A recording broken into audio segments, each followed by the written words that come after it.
விழுப்புரம் மாவட்டத்தில் திருவெண்ணைநல்லூர் ஒன்றியத்திலே இருக்கின்ற இருவேல்பட்டு மற்றும் அரசூர் ஊராட்சிகளை சார்ந்த பகுதிகளில் வெள்ளம் சூழ்ந்து வடிய தொடங்கியவுடன் அங்கு இருக்கின்ற மக்களுக்கு நிவாரணம் வழங்குவதற்காகவும் ஆறுதல் கூறுவதற்காகவும் நேரடியாக சென்றிருந்தார்.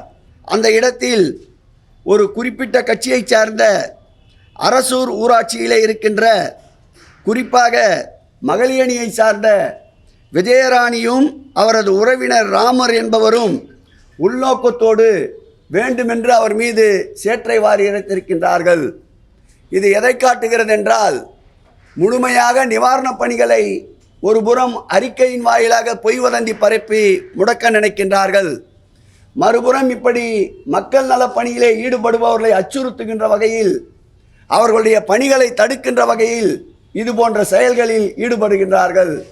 இப்படிப்பட்ட தடைகளை தாண்டி வளர்ந்த இயக்கம்தான் திராவிட முன்னேற்ற கழகம், திராவிட மாடல் அரசு.